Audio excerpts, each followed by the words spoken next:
Hello to all of the lovely viewers. Thank you all for coming, albeit virtually, to this pandemic poetry workshop reading. I just wanted to start off by talking a bit about this workshop, about this reading. Hello. I started this workshop shortly following the start of this pandemic because I wanted to create a sense of community amongst poets I knew. I wanted, of course, feedback on the work I was producing. I wanted to offer feedback to other poets on the work that they were producing during these obviously strange times. So I started this workshop. It's been truly wonderful. I don't think it's too far off to say that the people in this workshop cohort have genuinely started to feel like family. And with that, I would love to introduce Brian Waiora. And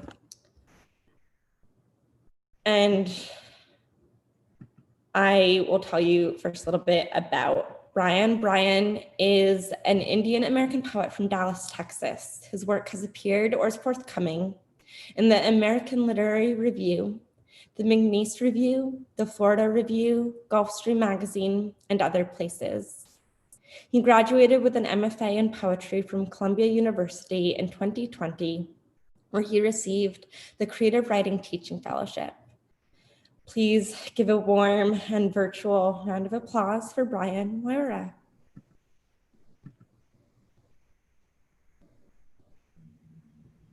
Thank you, Louisa.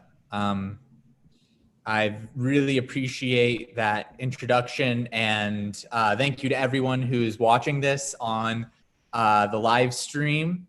Before I start, of course, I want to echo something that Louisa said in terms of just everyone here in this workshop has been working really hard, and I think we're all really grateful for everything Louisa has done in terms of organizing this workshop and just bringing us all together during this crazy time. And we really owe it to her. She's a fantastic person and a wonderful poet. I'm really excited to be sharing this space with her, as well as with Ray, AP, and Andres. I also want to give a warm welcome to everyone in my life that's watching. My mom and my dad, I think, are watching, my sister and my friends. And I think also some of my professors and classmates at Columbia are watching, and I thank you all for that. So with that, I'm going to start reading. This is a poem that I'm going to start with called The Yellow Door. Lately, I've been leaving places without saying goodbye. Forgotten is its own form of fragile.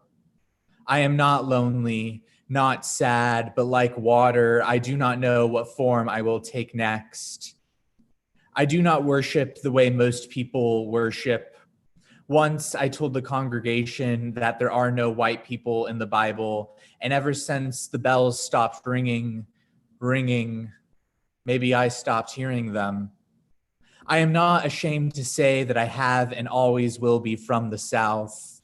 When I watch the sun set, it looks like the bright pulp of a soggy biscuit, smells like the inside of an oven. And I am always baffled by an open pasture of horses, or how cows can stuff infinite hay into their 4 stomach pouches. I've come to realize that everyone lives until they can't take it, and those who die young can't take it anymore. I've come to realize that death is a form of chaos in appearance and in motion. I've come back home for 3 months, and every day I walk around the block, searching for things as warm as fire, bright as the past. I want to find happiness in something with hinges. Okay, this next poem is called Bone Meal. bone meal. According to science, the world will live until the tomatoes are ripe. It begins and ends with a garden, my mother shoveling weeds out from the dirt she hoed last year. I dreamt the yard was full of holes, the absence of crevices in the old walls of the house I once grew up in. I slept heavy there, let alone moved. By this hypothesis, death is an option understood as destiny, like a tree who mistakes its branches for wings. My mother asks if she should plant seeds in the sun or in the shade. Either way, they will get plenty of water. It is as if 28 sun cycles ago, she was not the same age as me. According to math, she wasn't. According to religion, she was worshipped. The same way I once lived in the same universe as Galileo, in the same room as the stars. I would watch the starlight move like velvet ropes through the corridors of light laced between the shutters. My mother is eating tomatoes in the kitchen, oozing juice from her lips, which she wipes with her thumb. She leaves a thumbprint on her face, although with a washcloth, it will never be remembered nor forgotten. She says it simply exists, and yet it moves. Okay, this next poem is called No Expectations. The afternoon is drunk. Nothing can be done about that now. So we admire the sun amidst May shade, the sky dressed in blue, and our hearts aching for something larger than ourselves. It is always a soliloquy, the way branches from two facing trees almost touch, in the space between space, in distance that feels how home feels when two separate parents sleep in separate bedrooms, separate closets. Sadness comes from the absence of pain, not the pain of playing basketball by yourself, shooting hoops to no one's applause. I could wear infinite mother's dresses and she would never notice. I could, though I would never, try on father's shirts. I am like a glass of iceless soda in these summers of divorce. I'm sorry to tell you after all of that, the afternoon isn't drunk, just lonely. The evening is much sadder. The sun sets eventually and yellow is the only thing endless anymore. Okay, this next poem, if anyone's ever met me or knows me, they know I like the Beatles, and I've always wanted to try to write a poem about the Beatles, so this is kind of my attempt. It's called, fittingly, The Beatles. When I was 10, I told my uncle that I wanted to be a rock star, and who could blame me? My heroes were, in order, my mother, my pasture, and then the Beatles. My room was laced with Beatlemania memorabilia, posters of four men in all four phases of their careers, hair lengths wavering through the decade, clothes becoming more colorful, songs of love, drugs, and protest producing my kaleidoscopic imagination, one that told me I could bow on stage after a show. My uncle admonished me to be more realistic, a doctor, a lawyer, something everyone had already been. But why couldn't I be the Beatles?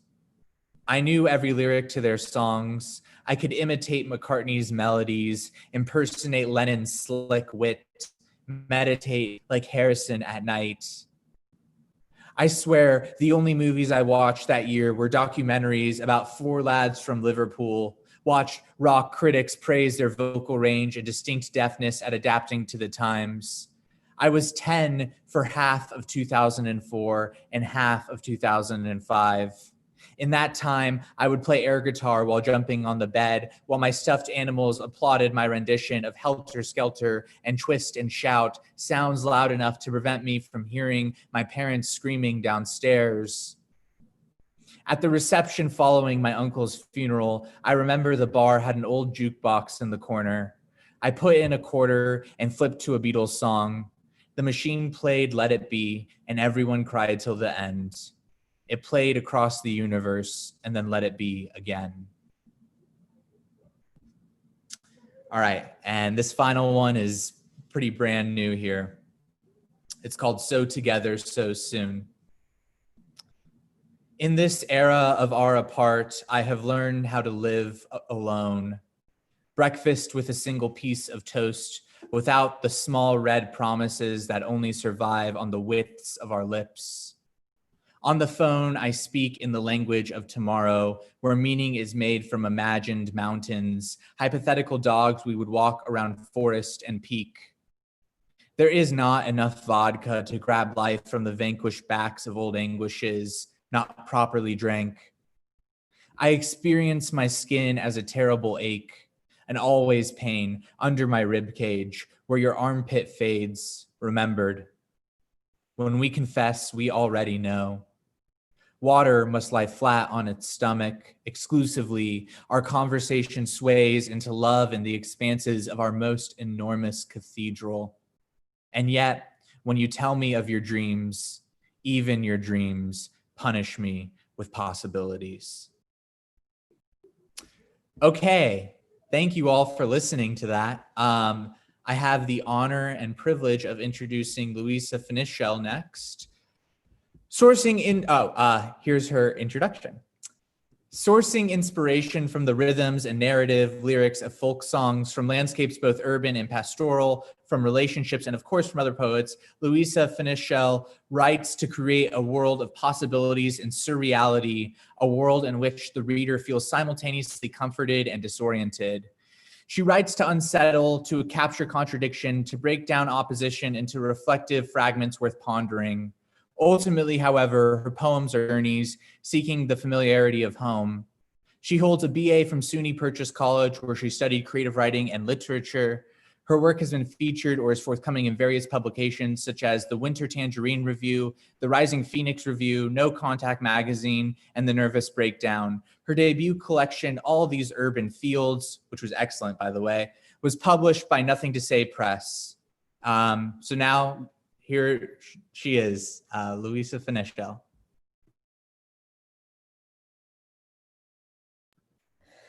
Thank you so much, Brian, for that introduction, and thank you so much for reading your beautiful poetry. And thank you genuinely to all of you, of course, for tuning in to this poetry reading. So without further ado, I'm going to be reading 3 poems tonight, and I hope you enjoy them. Singing. Crawling to the carpet, Beatle style, to rest like the violin in the closet. Gone without touch for a decade. I cannot sing. I am seized of grazes. Sky doused, I think up anxieties of language.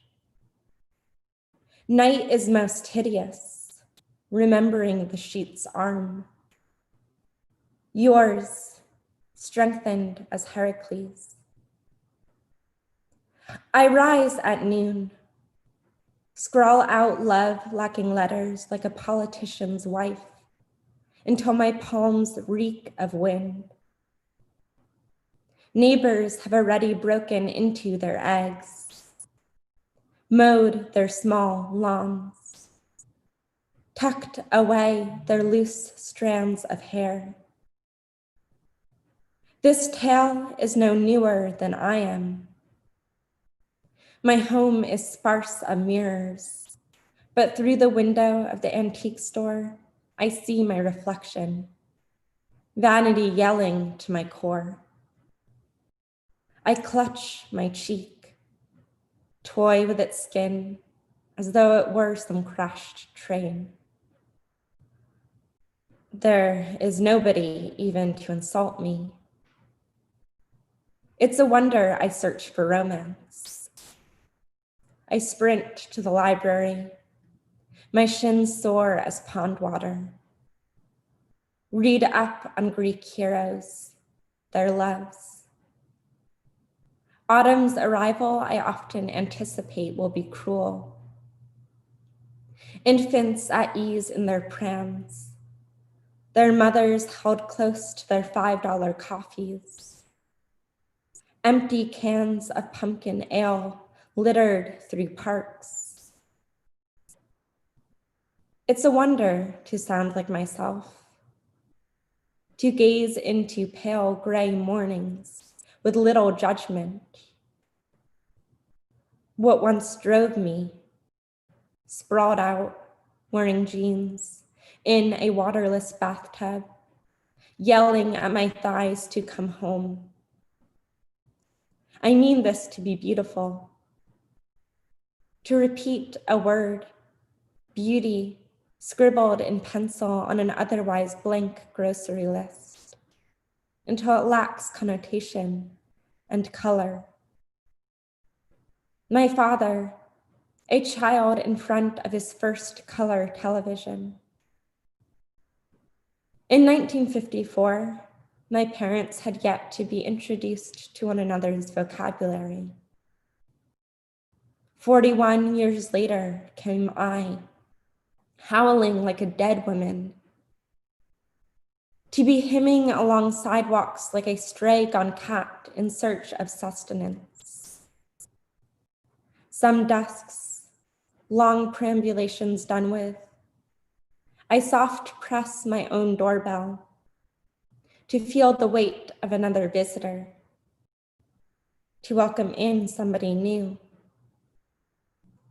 I have never met you. I, perched on my back porch, bird calling across the block. The next poem, after I take the sip of water, is called I Know Now I Did Not Fabricate the Sky. Or how sunset grows in resemblance to a child's arm. In one home, a boy learns to walk like his grandfather. Outside, the elephant tree strengthens itself out over the desert. All people are not lost. Water spreads little here. When it does, citizens remember to celebrate. I walk with fingers peeled apart, to gaze with care at the goodness of the wren alighted atop the saguaro. I imagine it to be protecting its eggs, like how I know I must protect my own infant, though she is still only a fragment of my imaginings. How well daughters protect daughters. The lines of heritage, a woven sea, flocks of sandhill cranes moving to Nebraska. In my own home, I still drink tea. Honeyless, unlike my mother. I have learned that the best form of prayer is to wait as the tea steeps, gentle, with the knowledge that the liquid stays liquid. Later, I sleep, clothed in darkness, recalling my obsession with myth, the looks I once gave to the mirror when I felt my stomach had not obeyed my own narrative. Yet I am here, trusting in all I cannot see, cannot fathom, to blow out the dustings I for so long allowed to rest atop my bureau. Photographs of ancestors who believed in a God and saw that even when all seemed to wane, great fields still existed with care. My final poem is called When I Think About Leaving. For a long time, a boil. I have been waiting since tomorrow to write this. When I make it back to my bed, it is the year of the rat. I have been so far gone. A poor duchess in the midst of a long prairie, or else a long train traveling for miles like a hacking kind of cough. She has no idea how she has gotten there. I wanted to be known at each diner on the Upper West Side. Really, though, it's the highway, the sing-song of the airplane, how textured these myths are, in which every story has some unheard of hero. When I was young, I learned to piss. I know now we all did. Lights of the North call like my favorite bee sting. And the farmhouse by the lake, where I went to forget that I'd ever been birthed by the eerier passages of time. And those strange ideas of love, how wrapped up they'd become in bow and arrow. The first kind of bird knew only to fly a certain number of miles prior to its most gracious death. I mean, I have been the best disappearance. I am grateful for the mind, for welcoming me inside. Grateful for those I call because I am still alive. New York was a deep autumn of transit systems, shiny leaves covering newborn babies. And Grand Central, the deepest narrative of all. I mean that the bustle was beautiful, in the shape of a museum. I'd visited the museum with all of you, left feeling like the most talented whistler. I wonder when the time has come for a talented nap, well-planned tears. A therapist waits for his own psychiatrist, which feels like the perfect cycle. If you could please remember anything, it's that when I was young, I rode in the backseat of an Audi I thought was called an Olympic, listened to folk music. This is how I've gotten here. I am no more neurotic than I am a spit out blessing wrapped up in ribbon, none so fragile. For a long time, my greatest wish was that I would one day purchase ribbon, none so easily cut.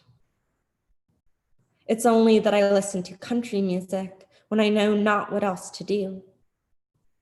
To my parents, I am getting the whole world out onto paper.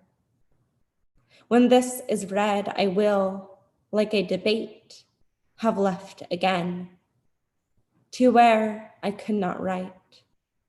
I am no soothsayer, only wondering if it would be possible for me to smash this glass of water without leaving a sound or any trace at all. Knowing that when I saw that bear in Vermont, I really had not felt so insane. All of life has come before me, like visions of the American Civil War. This is not meant to be a revolution. I am called by my favorite singers, above all else, to scrub myself out, to pause. And with that, I have concluded the reading of my poems. I'd like to introduce the next poet, Andres Cordova. He is a Massachusetts-born writer and graduate of SUNY Purchase. He has received honors such as the Ginny Ray Poetry Prize, the Thayer Fellowship for the Arts, the Patricia Kerr Ross Award, and was named a 2019 Breakout 8 Writer in Poetry by Epiphany, a literary journal. His work has appeared in Italic's Mine, The Gandhi Dancer, Gravitas, and Epiphany Club. A real self-starter, a go-getter, a team player, if you will. His mother refers to him as the Michael Jordan of mutual losses. Please give a warm welcome to Andres Cordova. Cool. Hi, I'm Andres, as introduced. Just want to say thank you to Louisa for putting all this together. Weird times. It's good to have a creative outlet of any sort. some of these poems kind of reflect those feelings. I'll be reading 3 poems today. So yeah, I'll let you know beforehand if there's anything you need to know, but for the most part, I think they're self-explanatory as much as poetry can be. So this first poem's called Then Old Judge Debated, Maybe These Words Aren't Your Specialty. Asking about the $1,000 million name brand muzzle that is built for my structure like a mast. They cut off a face and dried, laid over, own eyes lopsided, and now can only see through lids of eyes, can only breathe through a broken nose, pressing skin-taut form across the arid globes of a cheek, a tooth sticking proud out nostrils, searching for a place to call steady in a structure that creaks at every sip stolen from atop a concrete jetty. I say, not to worry. Mosquitoes can't fly in this breeze, and they say, huh, I never noticed that. Some folks wouldn't even notice a disservice if it came up to them and charged. Some folk chug hot coffee, choke, and then ask about this need for normalizing pain, this need to snap your pen at the grip, this need to see the ink puddle in your palm like a dead-eyed bow asking, this day feel like nonstop non sequiturs to you too? I sure up this bedroom of a white boy wonder and build him a sandcastle made from mirrored brick. Try and argue, well, this isn't sand now, is it? So his dad, the wood fire, pulls down paper and cherished dates with both smoldering fists and like lovesick grunts from the county's fattest pig presents me the reality of everything. Don't cross the sheriff if your 6-shooter ain't been named. Don't speak big, bold, right as your father's little brown body starts to grow cold. Don't drink from the ocean with the intention of quench if you still got a foot in the jetty and noose tied to redacted. This is entitled something like The Polite Methods of Disarming Your Captor, or A Fire is Only Brutal When They Lit It, or How I Learned That Reading Was a Waste of My Time, or Your babies look hungrier, but our babies are hungrier. I was the chaplain in a charter school with absolutely no training, lined up every one of the adults next to the kids, told them that Jesus only considered it real if you put something down as collateral. Watched as my arms grew weak with luxuries unsayable. You should see what the good people are holding out on you. You should ask to see. And then you should ask again, and you should ask and ask until the act of trust earned is a curse, until all us individuals get together and say, how's about we just act right for a couple of civilizations? Why don't we stop being so goddamn angry? Why don't we let the train stop catching fire? What if we tell them our little secrets, like good faith, and live in that good faith? And I haven't seen my kid in months, but then again, they never were my kid. And they watch him good and count his days on the rim of a nickel, bloating quarter, bloating dollar, bloating business, bloating bank. And damn, do these folks love themselves an outlaw as long as he knows the sacred ways of long division, or scalps a witness. How's about we close our eyes and promise not to peek? If you promise not to, break all the lights. So that was the first poem. The second poem I'll be reading is called Reeded Edge, and it's for Matteo Zamboni, who is this 15-year-old Italian anarchist that tried to shoot Mussolini and failed, and then was torn to shreds by a mob in Bologna. Feels like it's prescient at these times for some reason. Reeded Edge, Matteo Zamboni. I draw dark lines with graphite. The clouds gather in fury. I sit outside and press a dime across its reeded edge. Dashes in my page. Dimes of today are not my grandfather's dime. The lines that they leave have changed. Fasces once lay across muscled metal backs like prison tattoos adorning the chain, a needle and ink weaving the blue looms of the once named. These fasces were then claimed in the swaddled green of rippling flags underneath which Mussolini sipped espressos from cups, white as whittled bone. His nameless blue sky is also mine, forever presides. And the dime lost that symbol of power, but I collected coins as a crooked-toothed boy and held shrouded memories of dead economies in a metal mint tin, fat fingers on cast figments that worshipped crimson-speckled black boot and badge, a fat jar crook cut fresh, the ancient art of resurrecting. White-spaced pauses bulging around the skeletons of 50 different authors and their killers. A skinless skull's full jaw unhinged and shivering like a rotted tooth bobbing in still water. The images we take and make into grand finales. A 15 years young Italian anarchist laying to rest in the cradle arms of a mob, his teeth torn from his mouth. a people of Bologna following heritage passed down from the Romans when they laid down 2 coins upon his translucent eyelids, a dream that even miserly death could accept such crude forms of payment. One's final 2 images being commerce and government, draped in the dusty prestige of tradition.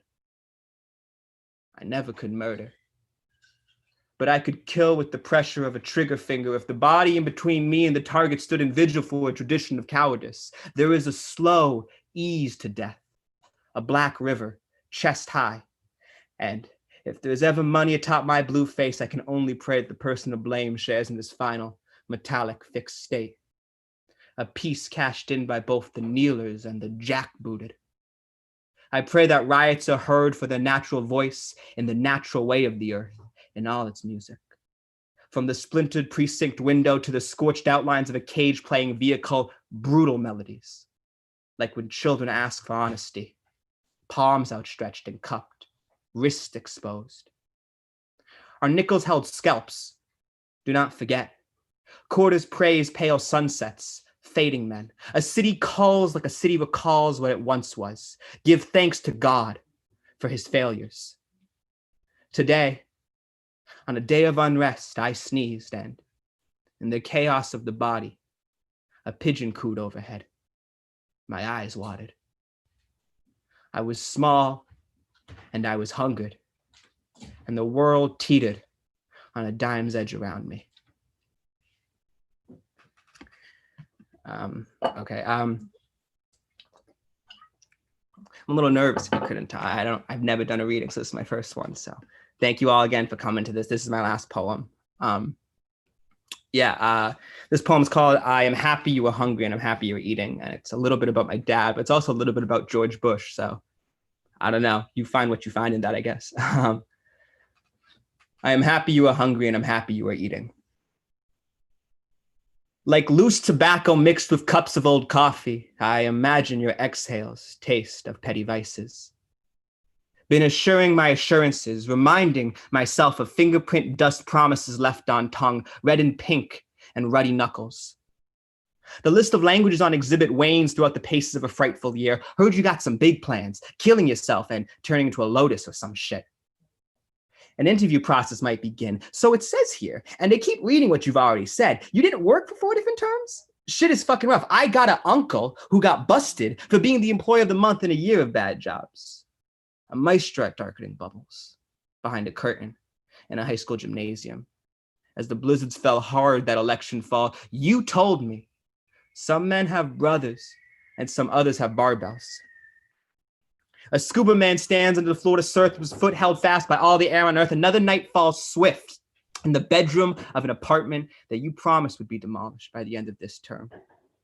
Yes, I measured in terms. I was 1 term tall when you finally agreed to wheel out the ghost. Black box, rainbow test screen, blue skin babies that make blue skin babies, midnight movies and basketball jerseys, jokes from chinned men and piano key grimaces. Cue the band and play out to a car ad that swaddles you to its fat tip. This is need. A fat steak of deer hearts staining cupped hands. A Louisiana riverboat band who only plays bird songs you overhear from your deathbed, drunk off a dream of binge drink. HBO showing porn to an empty dorm. The fireworks burst as we watch life in a television you confuse for a pen. I see you over there, scrawling out 63 different $1 million ideas on the inside of bicep flexing. There is tired strength, the kind that makes a man question if what's left is flesh or a well-seasoned callus. Another night of eating old ad sandwiches made from the heels of a $100 haircut. Your love be true America. The kitchen sink in a restaurant, devoid of all but the drain. A single faucet you pull down from the high ceiling. My love be American truths. See a kitten and think, what would your skull feel like in my jaws?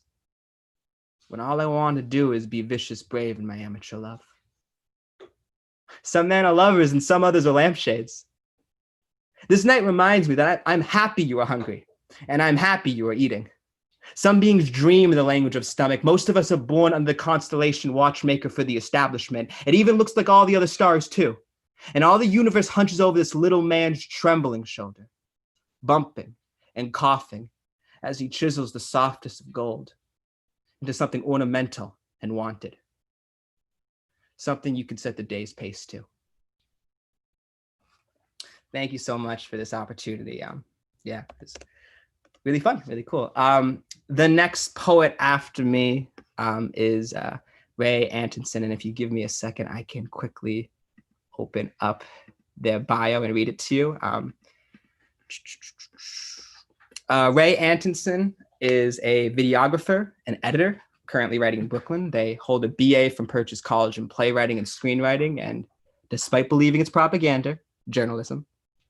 Their film work structures around documentation and intersectionality feminism, whereas their poetry is of queerness, the body, and the breach. They are an alum of the Leslie Lohman Museum of Queer Arts Queer Resistance Workshop and has poetry published in Italics Mind. You can find their work at raywhatever.com. They're a fantastic poet, and I've had such a pleasure to get to see them grow and take such risks. Yeah, here's Ray. Thank you. I'm ready for some risks. Let's go.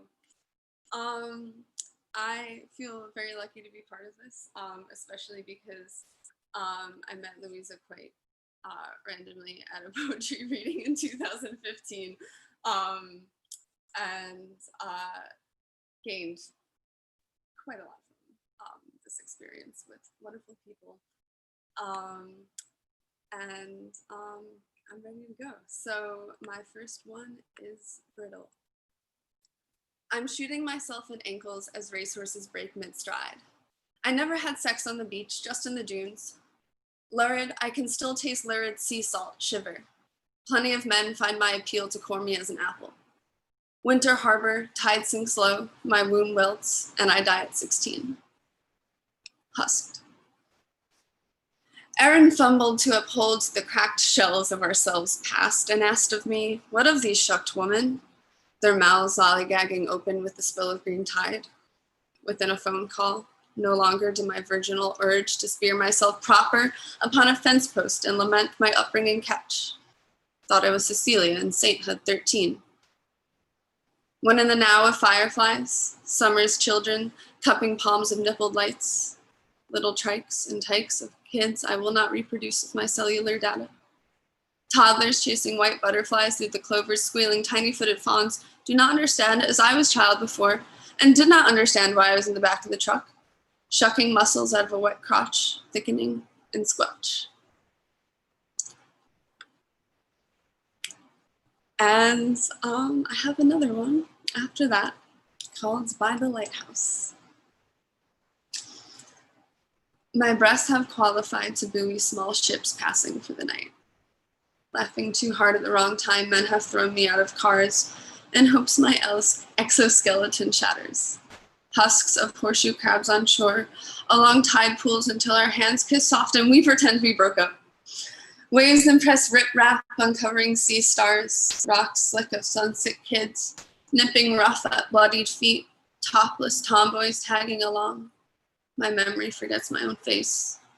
How a body once felt in jellyfish clouds. I swam with frog kicks, past boats known every summer. We never fell in love with each other during the same menstrual cycle. I swallowed pills to float tides back, and we pretend we're dating. Yeah, true. It happened. Okay, the next one is Awry. As he and I searched behind the trash bins on Presidents for the cat that bolted, I lost all hope we'd die in the same graveyard plot. He and I lingered to release our emotional innards in a slow motion puke, our anxiety smacked by tennis rackets and break against the wall. If only I am convinced someone will help me raise a baby bird palms watered. I wound up in the basement, watching a high school memory, manifesting such a closeness to you, I've summoned you to sidewalks. I had hoped, now that we don't touch, I wouldn't care for it at all. Bisexual women have been told to repress the twitch underneath their aprons for centuries. In this microclimate we've created between ourselves, I try to fight off guilt for being so into you. Maybe I should ask other bisexual women if they also wonder this at 1 a.m. Many men make of me carcasses. I fill wells with drench and burden. I miss my bed. I haven't had one since I was 16. This next one is called A Productive Day. This morning, I fell into quicksand and then broke it with my boyfriend. My hair still smells of beach. Followed the clams and got sucked in. He will miss me, he says. I told him to throw out the milk, it's gotten too old. And my last poem is called Cottagecore Lesbian, a process poem. 1. Astounded myself flowers. Simply life is joyful now with his mirrors peeled off my corneas. Barely I cannot chuck toilet paper across that shitty fake shrubbery in front of his tower. If I had been so marriageable, could I wheelchair an aisle of stairs? Little bitter, still a wolf bite heals faster. When I asked politely, Strawberry Moon, their hands began flipping Queen of Swords. They kiss my turnip tattoo and they park outside my ex's apartment. They tell me to close my eyes and they put my TV in the trunk. They set it up in my room and they fall asleep in my arms before we finish watching Harry Potter. 2. How I found love on my pillow. How dancers vomited their cares. How nimble a waist can be in my arms. How unlucky got a concussion. Our lesbianism builds between us until my hip lock hurts too much to scissor. 3. Earth asks for a kiss on her forehead. Her gentle breast has ached as of late. We beg of our bodies to carry us through an entire circumnavigation. The wrong people have left. Their bones do no aching stopped. Men yell at me from the bushes, from where they watch me. All I am is attention. Immaculate how a love can begin virginal, and love it slow.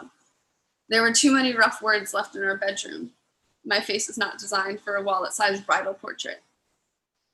4. Gentle. A hand held tight their fingers on a hot walk my body shivered to keep. Together we kept secrets from each other. Both our cervixes snuggle a tiny plastic alien. In the suck of arbitraries, my thighs unclench. By night, blue morning puts us to sleep. Most of all is everything. Little brings a tumbleweed to slow, much less roll. Trust is found in their tomcat eyes. For them, my pond wriggles of tiny tadpoles, of algae and watered rose. Thank you for listening to that. I had a great time being able to share all this work with everyone and get to hear what others had to say themselves. For example, the dad of the hour, AP, I want to say Kramerick, Kerouac, who knows, is a working writer in Portland, Maine. His concentrations include cinematic motions, topographies, and mnemonic architectures. He received his MFA in creative writing and poetics from Naropa University in 2019 and has been published in Plain China and the Tiny Spoons Scene Story series. He has been designated both the dad and the cat of respective cohorts. And I am so excited to listen to these poems from Drew. Thank you for listening to me.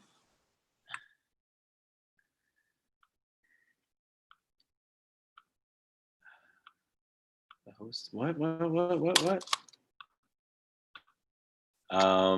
Hi, I'm here. There we go. Okay, hi everybody. I really like that last poem by Ray. Thank you, Ray, for that amazing introduction. Yeah, my last name is Kerouac. I graduated from a school in Kerouac. Yeah, you can totally see the family resemblance. Thanks y'all for being here. Since I don't have the pleasure of introducing anybody, because I'm the last one you get to hear, I guess, so apologies for that. I'm just going to use a little bit of my time for a soapbox moment. So these are my own thoughts. So take them what you will. As you might have seen in our event description, we do want to stay within the conversation and in the discourse of the time and of the day. Of course, there's no admission fee to this, but if you have the means and you want to be an active participant, ally, an advocate, a co-conspirator in whatever way you choose to define those terms, please donate your money or your time that you can to bail funds for people who have been affected and have been wrongly arrested and maybe potentially not even charged in protests around the country. Donate to